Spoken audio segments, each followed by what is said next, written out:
Folks, I've been designated to start the official meeting. A farm worker hand clap.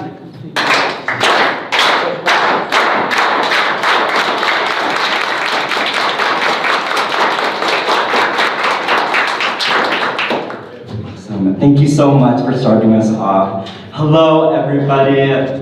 Welcome, welcome. Thank you for being with us here today. I'm Kenny from the Claremont College's Student for Farm Workers Charter and the Pitzer College's Center for Asian Pacific American Students.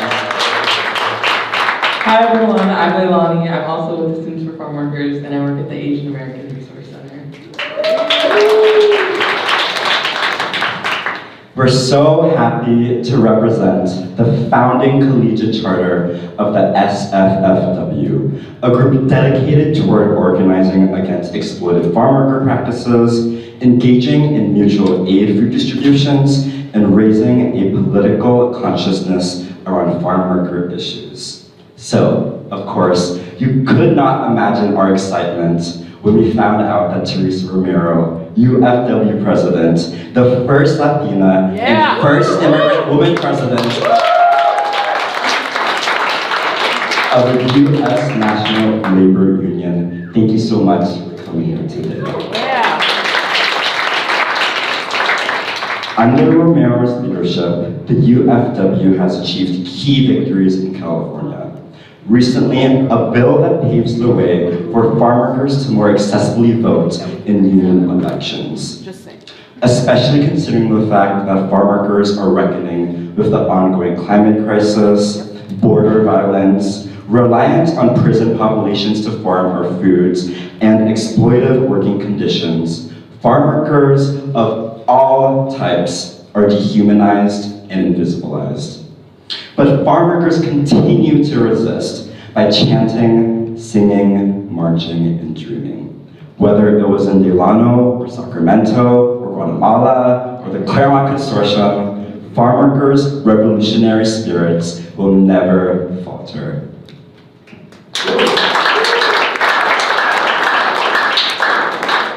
Such a job this week is our chance to highlight farm workers and showcase everyone in this room who have family members, peers, or have themselves worked in the field. It's important to remember we're all tied to farm workers' well-being, and we have a shared responsibility to work as a community and transform the food production systems that affect us all. Only through building meaningful relationships with farm workers can we fight these crises.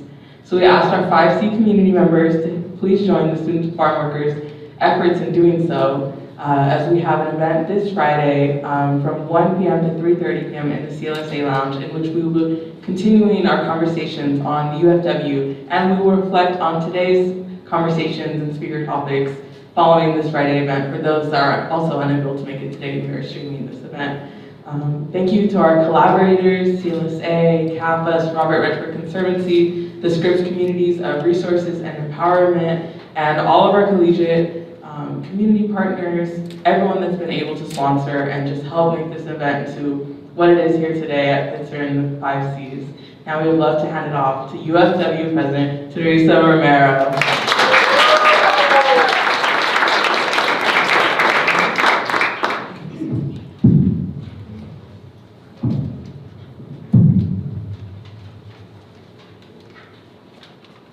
Good afternoon. Thanks, everybody. It's so happy to see so many young people here. Thank you, Kenny. Thank you very much for the invitation. Thank you, Leilani, for having me here today. It's an honor. Professor Calderon, you have been an incredible, not only supporter of farm workers, but you have mentored so many young people who are now activists, and that is going to be your legacy. Thank you so very much. I also want to thank the Chicano Latino Student Affairs, the Robert Redford Conservancy, the Center for Asian Pacific American Students, and all of the groups supporting and helping with this event. You know, we were all very shocked when we heard what happened at the two mushroom farms in Half Moon Bay. And when we hear things like that, we ask why.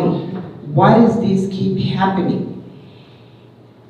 And many people who have not followed our movement may not know the tragedies that have happened among farm workers. And what happened in Half Moon Bay was hardly an aberration. It was part of a very long and sordid history of the farm worker exploitation. And I want to give you some examples. And sometimes, even when I saw them together, it kind of shocked me. I knew about it, we've learned about it, but when I put it on paper, it was very sad to see that we're still going through the same things today. On the 28th of January, it was 75 years since the plane wreck at Los Gatos Canyon in 1948. A DC-3 airliner with 32 people caught fire and crashed into Los Gatos Canyon in western Fresno County. The dead included 28 Bracero farm workers being deported. The Anglo pilots, flight attendant, and immigration officer were identified. But most of the farm workers were just listed as deportees.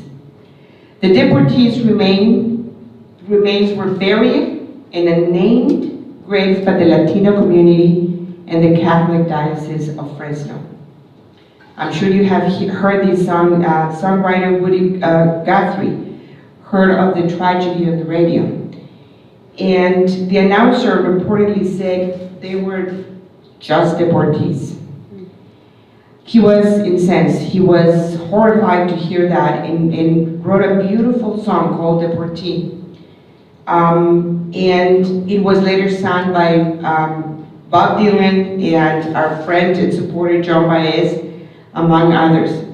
And the refrain, one of the refrains goes, "Goodbye to my Juan, goodbye Rosalita. Adios mis amigos, Jesus y Maria. You won't have your names when you ride the big airplane. All they will call you will be deportees." A professor, Tim Hernandez, recently researched the deportees, found their names, funded a memorial gravestone in the cemetery. The deportees finally got their names. Almost 60 years ago, on September 17, 1963, a freight train collided with a farm labor bus outside the small farming town of Chular in the Salinas Valley. 32 Bracero farm workers died. As Cesar Chavez noted, most of the bodies lay unidentified for days. No one, including the grower who employed them, even knew their names.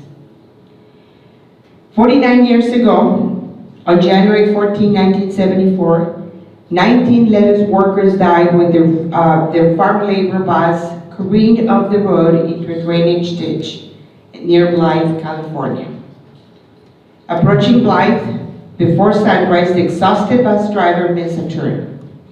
Seats and farm workers were thrown to the front of the bus. Most workers died from drowning in the ditch.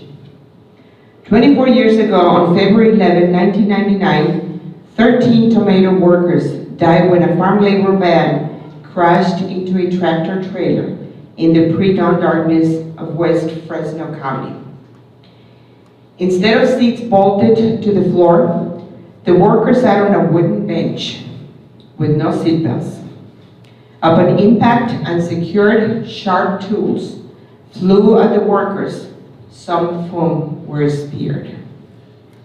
5 years ago, early in the morning of March 13, 2018, farm workers Santos Hilario Garcia and Marcelina Garcia Perfecto, husband and wife, had just dropped off their daughter at school and they were out there looking for work in the fields. Santos, who was driving, saw flashing lights behind him, and thinking that it was the police, he stopped. When he realized that there were ICE officers, he panicked and took off. The two ICE cars followed him at a high speed. He lost control of the vehicle, crashed into a wall, and both of them died. leaving 6 children, 8 to 18 years old. Tragedies as these, happen regularly. And it affects the lives of farm workers who work so very hard to put food on our tables. If we look at the dinner that we had today, every single thing that we ate was touched by a farm worker, because of the sacrifice of a farm worker. When you look into climate change, we have farm workers that are working when the temperatures are 110 degrees. We have farm workers who are working when there are fires and the quality of air is dangerously affecting their lives and their health. They work when their pesticides are being sprayed. They work when it's raining. If you go to our website, you're going to see videos where farm workers are sharing with us. The water is knee-high and they're working. So it is the pandemic. During the pandemic, they were considered essential workers. They were working. So this type of tragedies is not something that happens every once in a while. And when it happens, it impacts their lives, their families, their well-being, and many of them, in many cases, their lives. In his eulogy before the families of the dead letters workers in 1974 in Calexico, Cesar Chavez asked if these tragedies are deliberate. They are deliberate, he answered, in the sense that they are the direct result of a farm labor system that treats workers like agricultural implements and not as important human beings. They are important because of the work that they do. They are not implements to be used and discarded. They are human beings who sweat and sacrifice to bring food to the tables of millions of people throughout the world. As we weigh in the historical and contemporary plight of farm workers, we can see that the Half Moon Bay shootings 2 months ago were not an exception.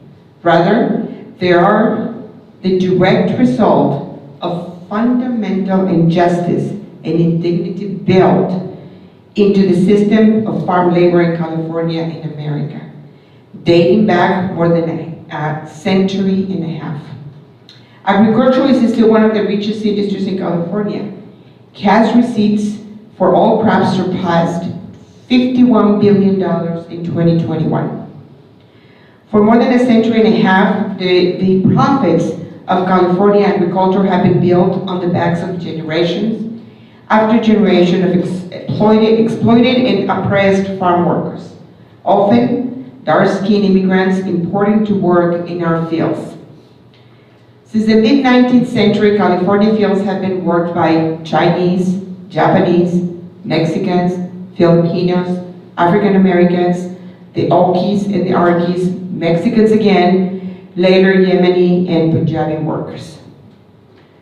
When farm workers rose up to protest, growers broke their strikes by pitting one race against each other, using Mexicans to break strikes by Filipinos and vice versa.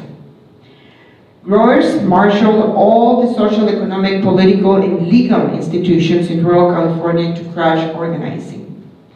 Before the UFW, every strike was brutally broken. Strikers and organizers were beaten, blacklisted, deported, shot, killed, because they were organizing. Where growers were so powerful that when nearly all other American workers won the right to organize into unions, to be paid a minimum wage and overtime under the New Deal in the 1930s, farm and domestic workers were and remain excluded.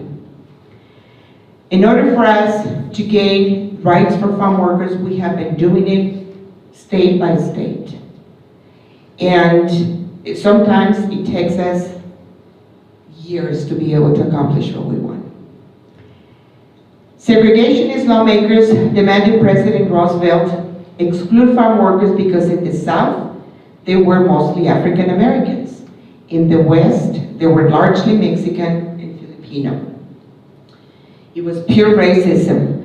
As one Southern lawmaker put it, you cannot put the Negro and the white man in the same basis. And those were the reasons why farm workers were excluded. That racist exclusion from the right to organize and be paid over time continues to this day. In most of the United States, except in California, where the UFW ended exclusion through legislation. Farm workers' exclusion from collective bargaining ended in California in 1975, when Cesar Chavez and the UFW, with help from millions of boycotting consumers, pushed through the Agricultural Labor Relations Act. The UFW didn't end farm workers' exclusion from overtime pay after 8 hours until 2016. We recently also won overtime in Oregon and Washington State. In the UFW, we have an expression, and we use it often because we believe that it is the case. The laws of the books are not the laws on the fields. When horror stories emerge about farm worker abuse, such as after the Half Moon Bay shootings, the industry rightly observes that California has the toughest laws in the country and rules in the nation protecting farm workers. Why things keep happening here in California? But too often, the enforcement of those laws falls far short of what is promised in state regulations. I'm going to give you just a short example. Farm workers that come from other countries with what is called an H-2A visa, they are probably even more abused than domestic workers. They come, they live in a grower's property, they're transported by the employer, they are in contact directly with the employer. And we have heard horror stories of the treatment of these workers. In Georgia, there was a big case where workers were, we found out after many years, after thousands of workers that they brought under this visa, women were being raped, workers died, workers were being made to work 16, 18 hours a day, paying them only 8 hours. And by the time we found this out, all it could be done was find this company. It doesn't protect the workers. It doesn't help the workers. They already went through hell and back because there was no enforcement of the laws. Take the tragedy of Maria Isabel Vasquez Jimenez. May 14, 2008 was a very hot day. Maria Isabel was only 17 and had just arrived from Oaxaca, Mexico to earn money to send home. She had been working 9 hours. There was no shade, no water. There was no training for foremen or workers to identify the symptoms of heat illness. All these protections and more were demanded by the state of California since 2005. Back then, the United Farm Workers convinced Republican Governor Arnold Schwarzenegger to issue the first state regulations in the country to prevent deaths and illness from extreme heat. This was after a series of farm workers had died because of the heat. At 3:40 p.m., Maria Isabel felt dizzy and unsteady. She didn't even recognize Florentino, her 19-year-old fiancé. She passed out in his arms. The foreman stood over them, just glaring. Maria Isabel was placed unconscious in a nearby van with no air conditioning. It was hotter inside the van than outside. Maria Isabel had to wait for the workers to finish as they relied on the same van for transportation. The driver decided she needed medical care. On the way to a clinic, the foreman called the fiancée and said, if you take her to a clinic, don't say she was working for us. Say she became sick because she was jogging just to get exercise. Since she was underage, it would create big problems for us. That's how concerned he was about this young woman. They got to the clinic at 5:15, more than an hour and a half after she was stricken. An ambulance took her to the hospital. Her temperature was 108.4 degrees, far beyond what the human body can take. Maria Isabel's heart stopped 6 times within 2 days. Doctors revived her. On the 3rd day, her good heart stopped for the last time, and efforts to revive her failed. The doctors learned she was pregnant. She probably never knew that she was going to be a mom. Doctors said if emergency medical help had been summoned or she had gone to a hospital sooner, Maria Isabel might have survived. She was buried in her wedding dress. Countless lives of farm workers and outdoor workers have been saved because of this regulation. And we have not had another death since we passed these regulations. Today, decades after California became the first state to grant farm workers unionization rights, workers still face daunting challenges in unionizing. From growers who sternly resist the right to organize and to have a union. Farm workers, for the most part, are undocumented. Farm workers, for the most part, have 3, 4, 5 family members working in the same farm. The moment the farm workers start organizing, the employers fire the workers. Not only the worker who's organizing, but his entire family or her entire family. Farm workers have been deported. The only way that farm workers can vote for union representations is the premises of the employer. Let me give you an example. As Premier Raspberry farm with about 500 workers in Watsonville, the farm workers did everything right. They organized, they went on strike, they voted for the UFW in an election held during the strike, they asked to bargain for a union contract. They did everything they were supposed to do in California. The company refused to bargain at all. They would not sit at the table with us. They refused to participate in the state's mandatory mediation process. Under this process, workers can bring a neutral state mediator to hammer out a contract when the employer won't negotiate them. Premier challenged the constitutionality of the mandatory mediation law, even as it was being upheld in the California Supreme Court. 3 years after workers began organizing, Premier exhausted all their legal remedies. Within 10 days, according to the State Farm Labor Board, Premier suspiciously shut down operations. So they organize, they go on strike, they vote for a union representation, they do everything they're supposed to do, and this company closes. And now we have 500 workers without a job. The horrific conditions revealed by the mass shooting in Half Moon Bay are yet another reminder of why unionization remains so necessary. Squalid and deplorable living conditions were reported in the press after the murders. We understand that Cal OSHA, the State Labor Commissioner's Office, and officials in San Mateo County are investigating allegations of wage theft, other labor violations, and housing violations at the 2 farms. Now, let me give you an example to contrast what happens in 2 mushroom companies. The 2 Half Moon Bay mushroom farms don't have a union. But let's compare it to one company who has had a union for many years, Monterey Mushrooms, which is on the coast at Watsonville and Morgan Hill. Monterey Mushroom is one of the largest fresh mushrooms producers in America. They employ about 1,000 workers, and they have been working on the union contract for years. The average unionized mushroom picker earns about $45,000 a year. They have full family, medical, dental, and vision coverage.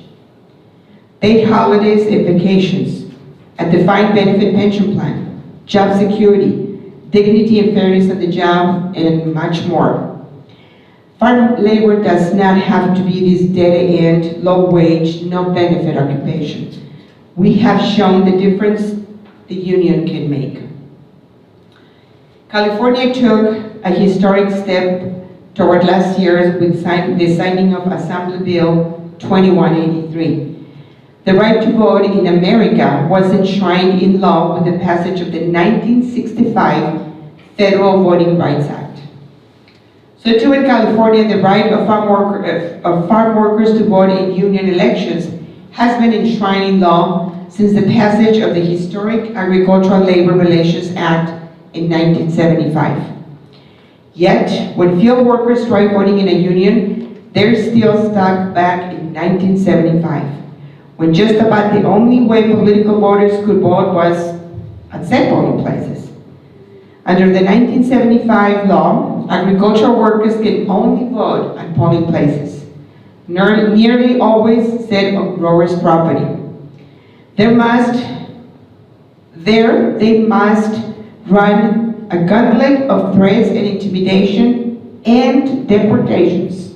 They have been deported because they show up to vote for a union, but they employ foremen, supervisors, and labor contractors. To preserve the status quo, growers argue that they only wanted to help farm workers by preserving their right to vote in separate ballot elections, held nearly exclusively on growers' property. But think about it, that is like making progressive voters of color only vote at MAGA headquarters. The opinion editor of the Sacramento Bee newspaper obscured the industry, claiming by noting that this is how absolute power over the powerless works. You deny them their rights while pretending that you're doing them a favor.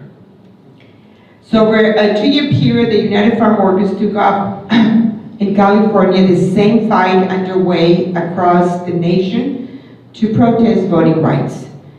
During their marathon campaign, farm workers gave up days of pay to lobby and protest. They spent time away from families. Last year, farm workers undertook a grueling 24-day, 335-mile peregrinación, a march from Delano to Sacramento. And I have the honor to have here Danny, who marched every step of the way with us, supporting our cause. We had Professor Calderon joined us, and they were hard days. They were hard days. They endured genuine physical hardships, and I know because I walked with them. And believe me, I'm not a young woman anymore, but we did it. Nearly 7,000 farm workers and supporters joined us for the final distance of the capital Sacramento in August. After the 3-week march, workers and supporters, including Danny, held vigils. And in the Capitol, we were there for a month to put pressure on the governor to sign this bill. All these sacrifices paid off. In September, the governor walked from his office to where we had the vigil in Sacramento, where the workers were, and signed our bill.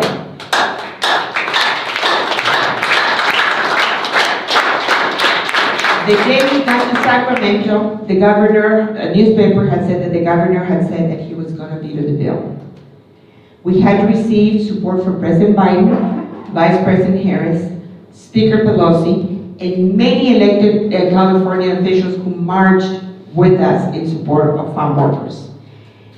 This bill gives farm workers the right to vote from the comfort and security of their own homes, free from threats and intimidations and deportations. This is not just to make it easy for them to vote. This is to make it safe for them to vote. And that makes a difference. Sometimes we ask why things haven't changed, but that is the answer. Farm workers are afraid. Farm workers are scared. And until we make changes and we change the law throughout the country to protect these workers, this is going to continue to happen. We understand that the law is not a silver bullet. The desperate poverty of many farm workers is apparent. We are just dealing with the floods, and we know how difficult it has been for all of us. Just think of the people that are working in the fields. The problem is, like I mentioned, is their lack of immigration status. And most recently, the loss of so much work in wages from California rains and floods. I was in Planada over the weekend and Sunday. Farm workers cannot go back to work because the fields are flooded. There is, the government, the federal government has money that is given to employers because they are giving the money because of what they lost. They lost their crops. How much of that money goes to the farm workers? Nothing. And that's why we're going to be at the White House on Friday. And we're going to be talking about a fund that needs to be established for farm workers. So when things like this happen, farm workers have some financial relief. Right now, we're giving the UFW, the UFW Foundation work very hard to get from the Department of Agriculture the ability to get $600 cards for farm workers. Because during the pandemic, even though farm workers were considered essential workers, they were not treated as essential.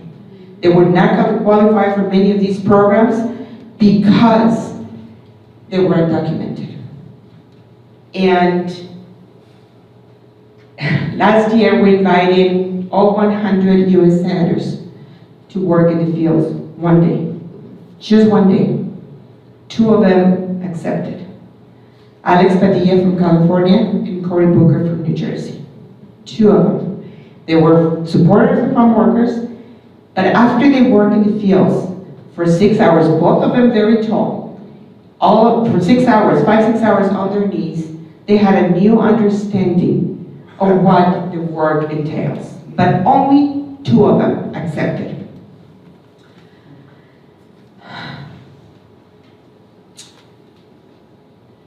With at least half of the U.S. farm workers undocumented, according to the U.S. Labor Department, the biggest concern voiced by many of them today is their immigration status. It makes them so vulnerable to being abused and mistreated. Last December, we spent about over a week and a half in D.C. because we were this close from getting immigration reform for farm workers. We had a Republican senator who had been working with Senator Bennett from Colorado and had committed to bring the Republicans needed to pass this bill. Unfortunately, the last minute, he backed down. And we could not introduce the bill because we did not have the 10 Republican senators that we needed. If you think about it, during the pandemic, the most difficult times, if we go to the store, people were panicking because we could not find toilet paper. We were, what are we going to do? But every single time we went to the store, we had the fruits, the vegetables, the dairy, the eggs, the chicken, the beef that we needed. And it was because of the sacrifice of farm workers.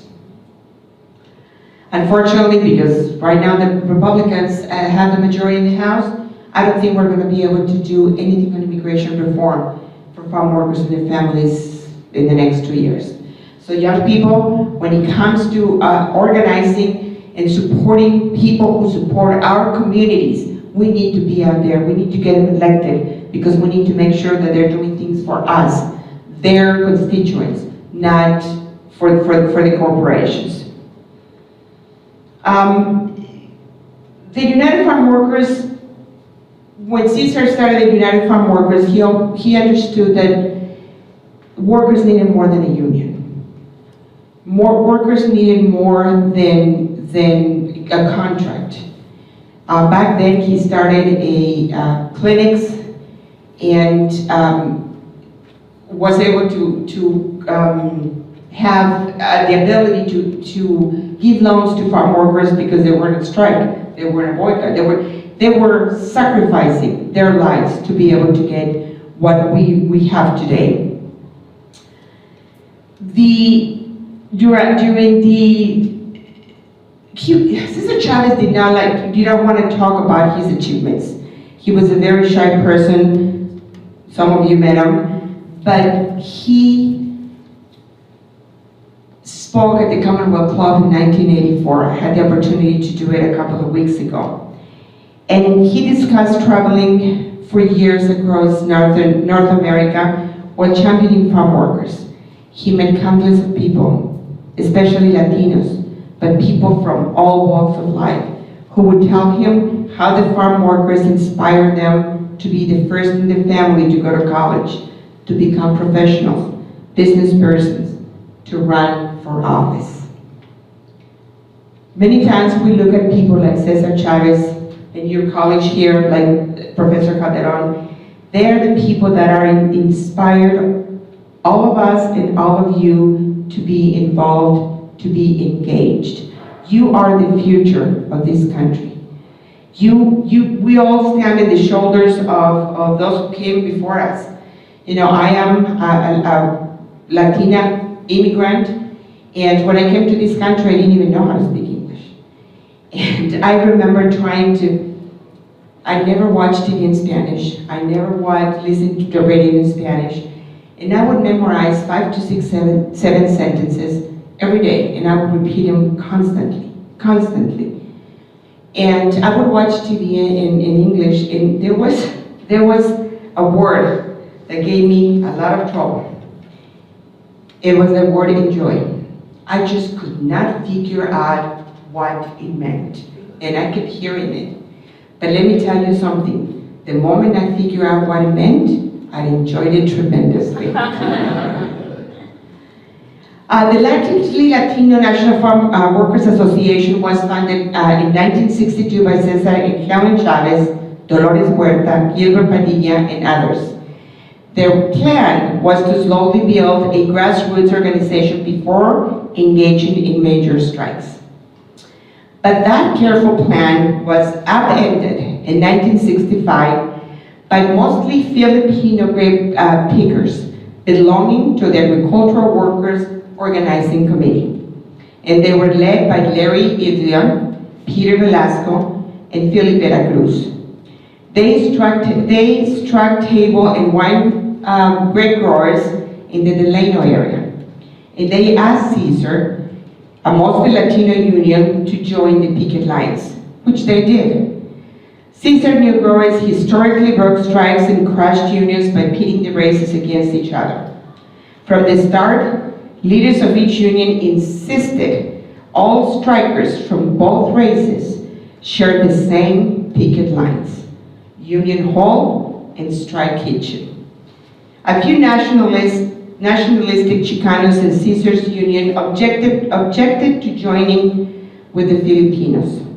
They wanted to have a vote on it. Cesar said he believed in union democracy, but you don't vote on whether to discriminate. He said they could have their vote, but then he would quit and go and join the Filipinos Union. That ended the debate. You know, we all stand on the shoulders of those who came before us. Both my predecessors, Cesar Chavez and Arturo Rodriguez, were born in this country. I was born in Mexico. I'm the granddaughter of a Zapotec woman. My grandmother, and that is why I relate so much to her, when she got married, she did not speak Spanish. All she spoke was Zapotec. So it is in our family. My understanding of the farm workers' struggle hails from the fact that I'm an immigrant, that I know what it's like to come to a new country, new people, new culture, new language. I understand that. I have talked to farm workers here that have not seen their families in 2 decades. 2 years ago, when we started the march, because we started marching on this bill in 2021, and the governor vetoed it, as we're standing there, one of the farm workers, a worker from El Salvador, comes to me crying. He just got a call, his father died. He had not seen him in 24 years. He could not go to the funeral because he's undocumented. He had to be part of the funeral via Zoom. That's what we're doing to the people that are putting food in our table. I remember a few years ago, not that long ago, I led a delegation to the Seattle headquarters of a big corporation that was buying milk from some dairies where the workers came to us because they were abused, wage theft, sexual harassment, all kinds of abuses. And I remember we went to the skyscraper of this corporation, and at first they didn't even want us to wait for them in the building. They wanted us to wait outside. I brought farm workers, some labor leaders, some elected officials, and I said, no, we're not going to wait outside. We're going to wait here. We need to talk to somebody. Finally, somebody came and they said that, he said, I cannot talk to you. I should not be here. I should not be listening to you. You need to talk to the dairy directly. And I said, I don't want you to talk to me. I want you to help me get that meeting with the dairy. I'm willing to sit down with them. And he was very hesitant. I should not be talking to you. And one woman, Josefina Luciano, a very brave worker, stepped forward and said in Spanish, you don't want to talk to me? You don't want to listen to me? Then look at me. And she opened her mouth. She had lost all her front teeth because she had been kicked by a cow. For years, she could not even kiss her three young children. And I translated for him. And there was another woman who, I said, they're the workers who want to share with you. And there's another woman that said, I've been working at this dairy for years, and I have been constantly sexually harassed. And it is happening in front of my husband. And the two of us have to stay quiet because we have a family to support. And there was this gentleman with a very soft voice that says, I just want to be treated as well as the cows that I tend. None of us in this country should feel that way. When we marched in last year, was 56 years after Caesar's first march. Why do we have to march 335 miles to make sure that farm workers' issues are heard, that their rights are respected? Why do we have to continue to do that? I don't have the answer to that, but I can tell you that we're going to continue fighting. We're going to continue. When I go to Mexico and I talk in the mountains of Oaxaca with a young girl, 13 years old, 14 years old, that says, I don't remember a hug from my dad because he left when I was a month old. All I see of my dad is, the little screen and my phone. Why are we doing that? We're not talking about people who are committing crimes. We're talking about people who are here feeding us all. When they're in the fields, when it is 105, when there are fires, they don't say, who am I harvesting my food for? The Republicans, Democrats, Independents. They feed us all. And we need to understand that they are the reason why we have food security in this country. If we don't have this workforce, we're not going to have the security of our food. And just think of that. We're going to have to import our food from other countries. And I don't even want to know how those workers are being treated in other countries. The Josefina Lucianos of the world is the reason that I do what I do. The families that I have met in Mexico is the reason that I do what I do.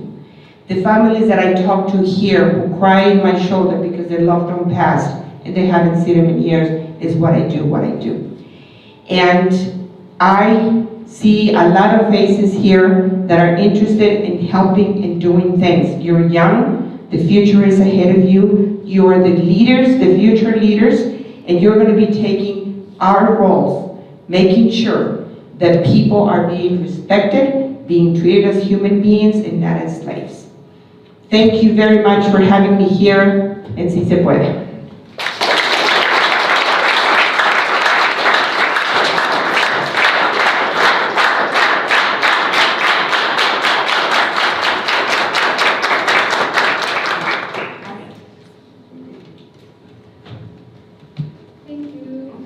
Thank you so much to Teresa. A huge round of applause, everyone. I just wanted to say thank you once again for sharing space with us and for everyone here who is in community together. My name is Jocelyn Vega Robledo, and I am a first-generation Latina student here at Pitzer.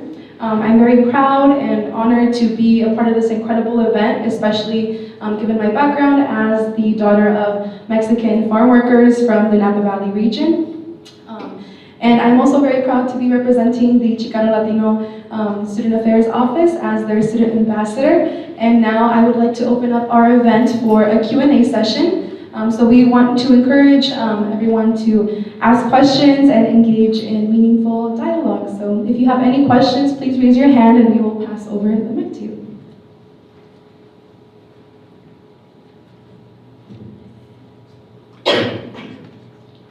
We're all the people who promised to ask questions.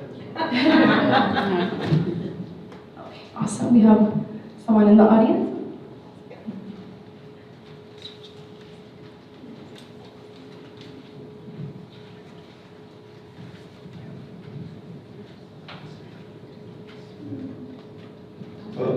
Hello, me llamo Javier. Mi pregunta es, right now, there's a lawsuit against Roundup. And basically, when I think of Roundup, I'm thinking about los pisqueros y camineros.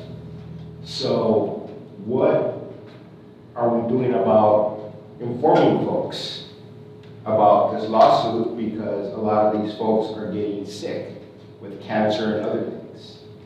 So that doesn't only affect the workers, but it also affects their families. Because, you know, when somebody gets sick, you have to take care of them.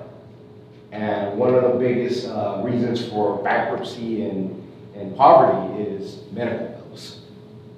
So that's something that needs to be looked into. I mean, not only in the United States, but in Mexico and also Guatemala and other parts of the country, because remittances are the biggest incomes in Latin America in many places. So, like you were saying, many of these pueblos, there's only old people and children. So, You know, pesticides has been an issue that we have fought from the beginning of time. There is chlorpyrifos. That is a pesticide that was used for many years. And chlorpyrifos is a pesticide that affects the development and IQ of young children, or even before they're born, up to the age of 5 or 6. The children that were most affected were, of course, children of farm workers, because they would come home with the residues of the pesticide. But even if it's a fruit or vegetable that was sprayed with chlorpyrifos, it could affect the consumer, if it's a child or if it's an expectant mother. So we communicate, especially nowadays because of the pandemic, through social media about the rights of pesticide. When we have had workers that have any issues, we help them find attorneys. It is not as simple as we wish it was. That's why we say the laws in the books and not the laws in the fields. We have to reach every farm worker. And even sometimes when they know that how bad it is and how it's affecting them, they'd rather look the other way because they don't want to lose their jobs. So we are dealing with the pesticides issue and with the fear of the farm workers on even accepting that they are sick, that their family has been affected. But we need to continue doing it. And if anybody that you know of wants to have information, needs help, have them contact us. We will help them and we will find somebody who can help them, whatever case they have. But it's not easy. Thank you. Anyone else? Questions?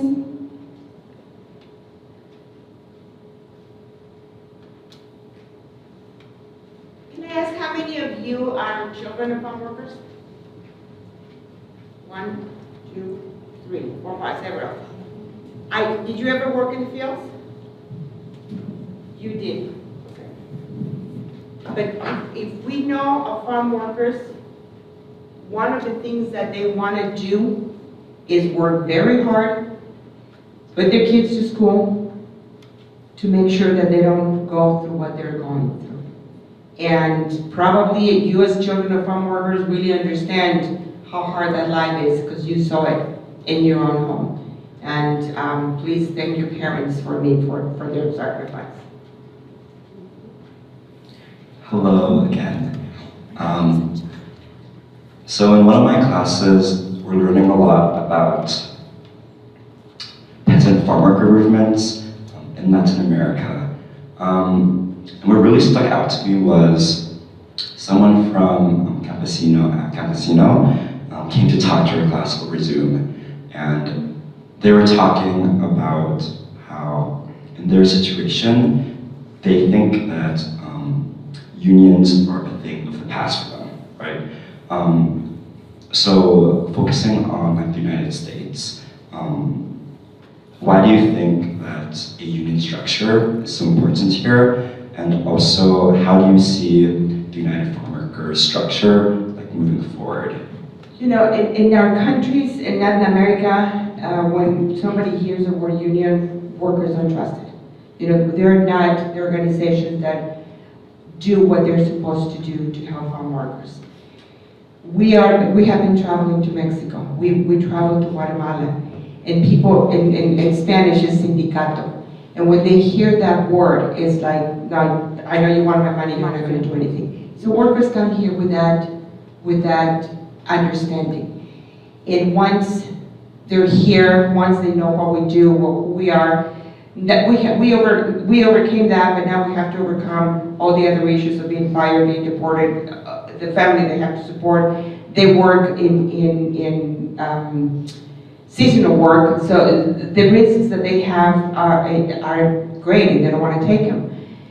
Like I said earlier, Cesar Chavez knew that we needed to be more than a union, and that's what we have done. We have created other organizations that help farm workers in different ways. The UFW Foundation with immigration, Cierto, which is an organization that brings farm workers to work in this country with the union, with the visa, temporary visa, in a transparent way, because many people charge them exorbitant amount of money.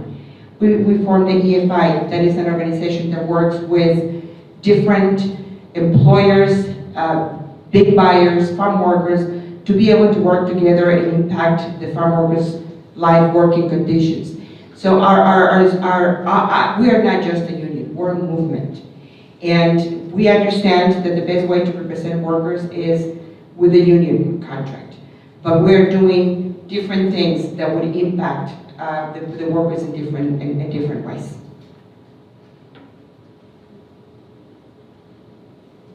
Yes. There's somebody. Oh, I'm sorry.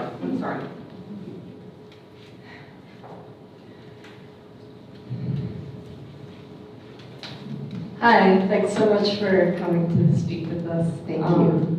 My question is about resilience in organizing. When you, since you are a spokesperson and a leader in this very large organization in which there's always another fight ahead, how do you manage the responsibility of speaking for a whole group of people? And how do you keep up morale in the sort of eternal cycle of issues that continue to happen? You know, what guides me is farm workers. I don't assume that I know what is important to them and what it is that they want and how much they're willing to give up to get certain things. We don't make the assumptions. We meet with workers, we listen to them. If we are not in a fight for a bill, we have bi-weekly calls with the workers, so we tell them what's happening and they tell us what they want us to do, how far they want us to go, how much we can give up. So that, to me, that's what guides me. I don't want to ever assume that I know what they're going through. And what motivates me is the same thing. When I talk to them, when I hear how humble they are, When to shake my hand, they want to go and wash their hands because they're dirty. When they tell you that before they would worry about immigration because it was something in the back of their mind, but now they have to tell their children, 5, 7, 9 years old, what they need to do if their parents don't come home. When I hear things like that, that gives me the energy that I need. And not only me, everybody in the union, that we need to keep fighting for these people. And I don't think that's ever going to change, because when you work for the union, you don't work there to make money. You work there because you believe on the work that we do, the people that we represent, and that is what fuels all of us.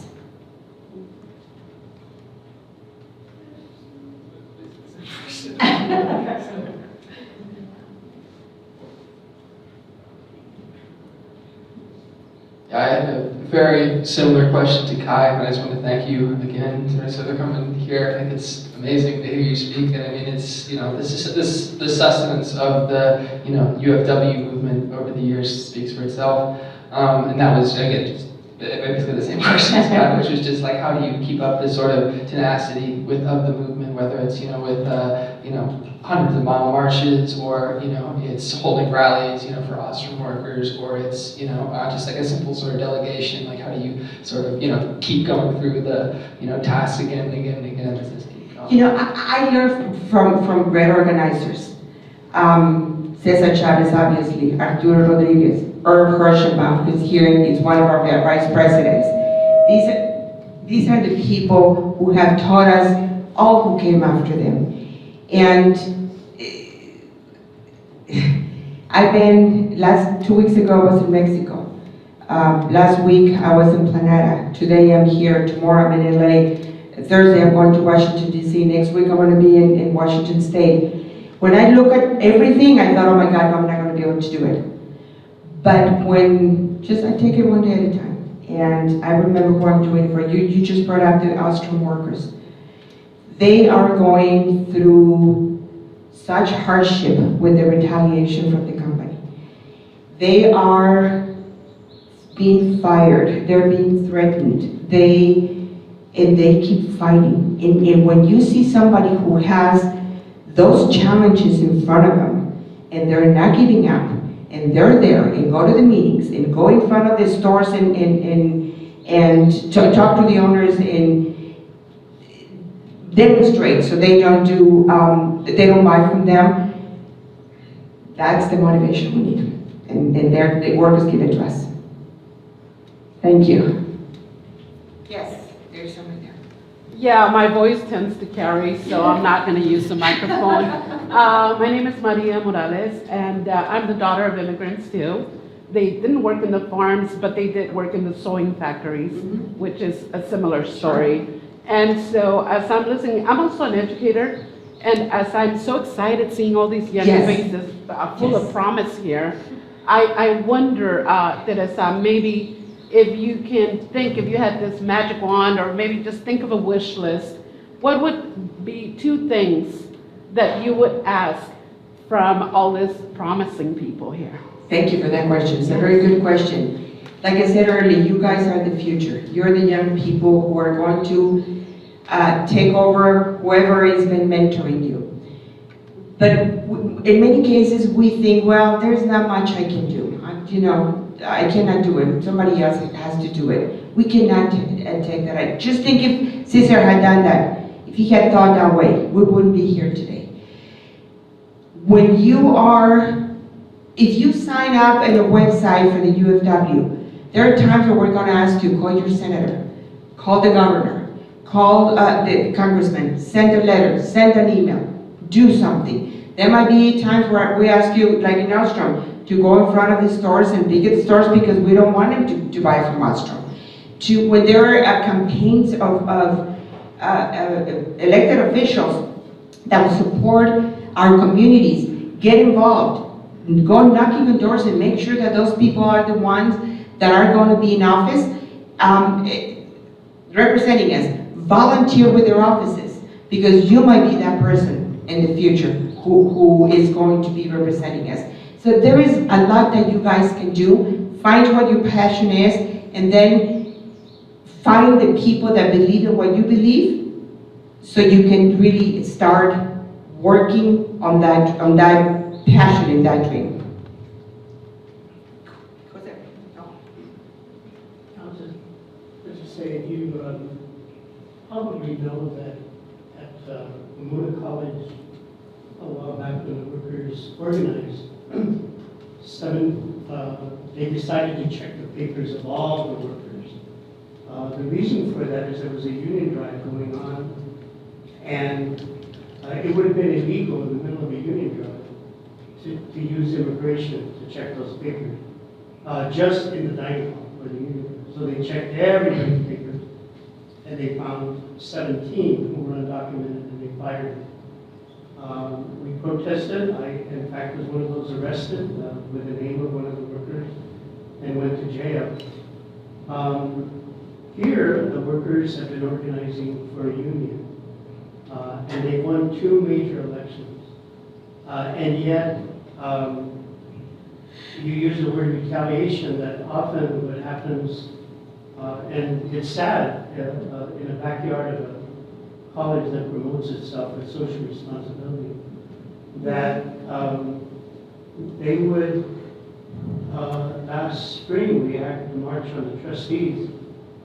We had to go and literally let the president, the trustees know that just because of using the word union, they were told that they might lose their jobs.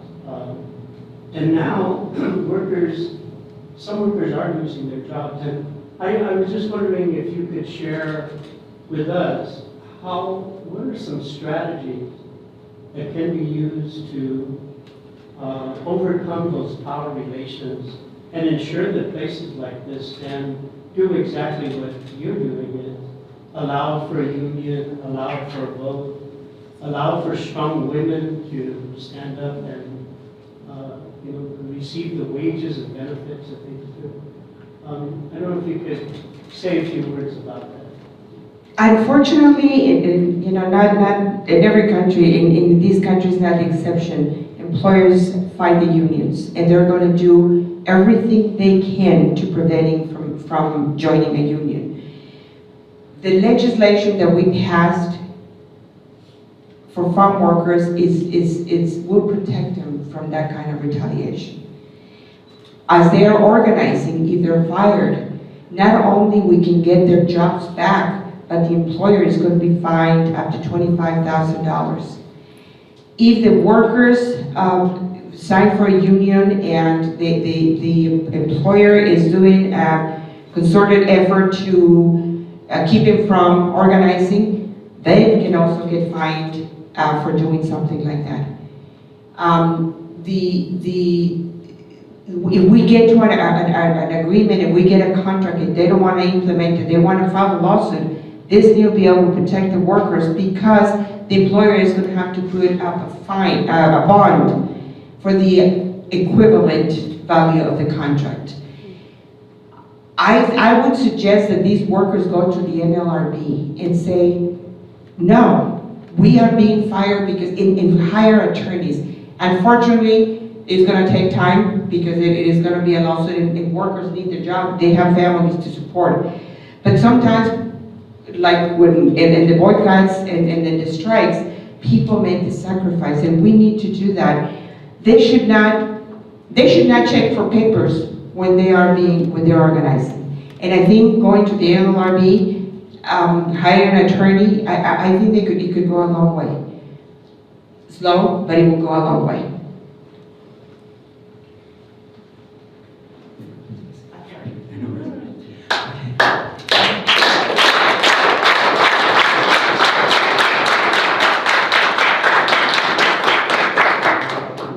Thank you again to Teresa for speaking with us. Before we leave, we do have one final action. I'm going to set the screen really quick.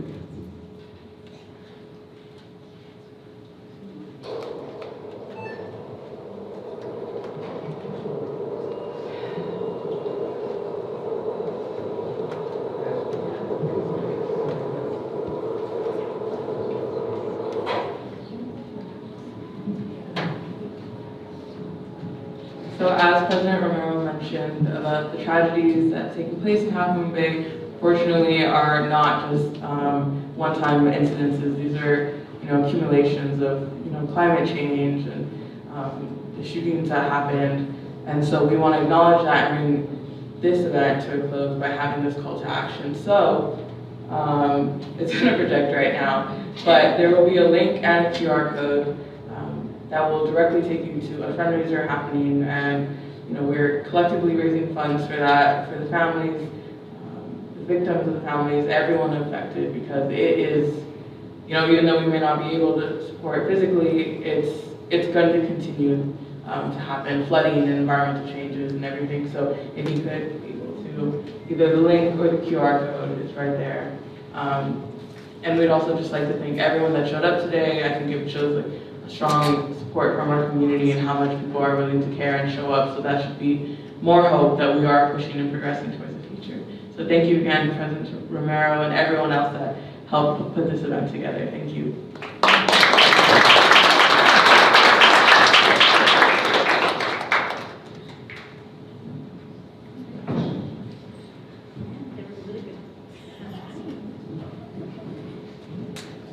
So again, if you'd like to join the group, it's on the back of this program. All right, have a great night, everybody. There's a lot left, there's a lot of food left, I think, so feel free to grab some desserts or lemonade or whatever.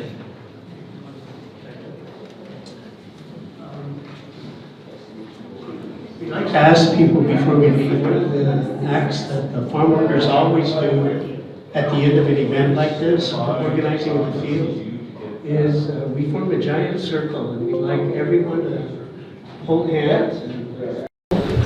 And the song de colores, right, means people of all colors coming together and holding hands.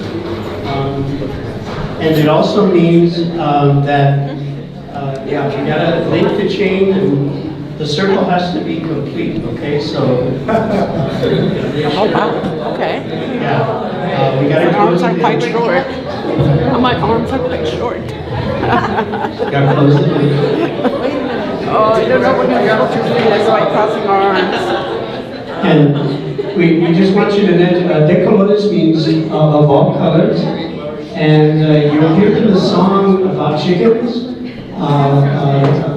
You'll hear about the fields. And what it really means is, saving the environment, using the earth for quality of life. It also means love, and it means that today, each one of us makes a commitment that we're a link in a chain, and strong chains can never be broken. And we make the commitment that that person next to you and that one next to you, that should you need us 24 hours a day, we're going to be there for each other, and that we will be strong, and that when injustice faces us, that we will be together and we will overcome. If you don't know the song de colores, just hum it, okay? And we'll start it.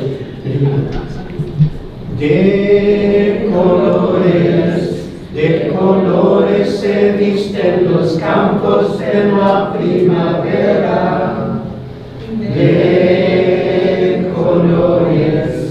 De colores son los pajarillos que vienen de afuera.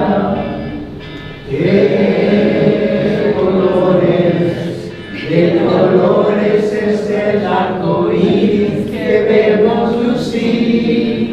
Y por eso los grandes amores de muchos colores me gustan a mí.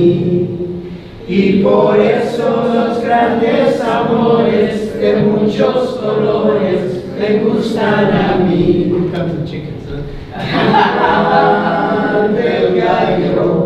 Canta el gallo con el kiri, kiri, kiri, kiri, kiri.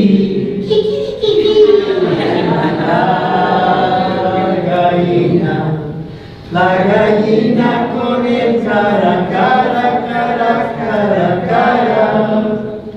Los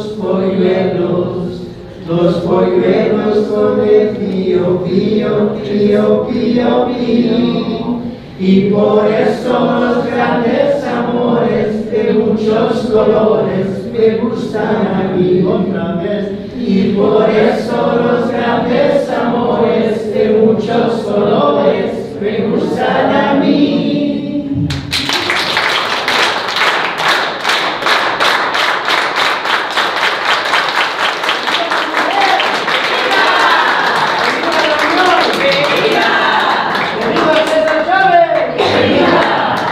¡Que viva Dolores Huerta! ¡Viva! ¡Y que viva Teresa Romero! ¡Que viva! And I just reminded me, we want to invite all of you to a Cesar Chavez pilgrimage, which has been a tradition. We haven't been able to have it the last 2 years because of the pandemic. The night before, on the 28th, at Cesar Chavez Park, we invite you to come and help us do a cleanup of the park. There are 9 murals there, but we're also going to make banners and posters. The next day, from Pomona Administration Building, we will meet at a 300-year-old tree, and we will celebrate the elders. So the elders will speak, and then we will march down to Gary High School, where we will plant a baby tree, and the young people will speak, will give scholarships away. The fathers and mothers make food every year, and they sell the food, and then that is used for scholarships. Every one of our scholarship recipients has gone on to graduate from a major university or college in the nation. And then afterwards we'll do a snake dance, and we will have music from Son Real. We'll have spoken word, Matt Cedillo, ballet folklorico, and the young people will share their song and music. So it's in the tradition of Cesar Chavez. Gandhi, believe it or not, Gandhi marched 250 miles. They called it the Salt March in India because the British were taking all the salt in the mines and the people were working, and yet in India they had no salt. And so that march led to then the independence of India from the British. Cesar led a pilgrimage march, just like the one that just happened, 300 some miles. And in that tradition then, we will march, and I think there's a caravan that's going to leave from Pitzer on that morning, a car caravan, to join the students in the community. So remember that day, April 29th, and it's called the Dolores Huerta and Cesar Chavez pilgrimage because now this state has declared April 10th as Dolores Huerta Day. So we have Cesar Chavez Day, Dolores Huerta Day, so that day is going to celebrate both Dolores and Cesar and the sacrifices of farm workers and bring all of us together, people of different nationalities, different colors like here, different sexualities, LGBTQ communities. We have the Pride Center that's involved in organizing the march, and we will bring people together to share in the theme this year, which is about telling your story. So everyone in the march will be telling their story of justice, of peace, and of using our lives for the quality of life for others for the rest of our lives. So thank you very much again, Teresa, and thank you all for coming. Y que viva la unión.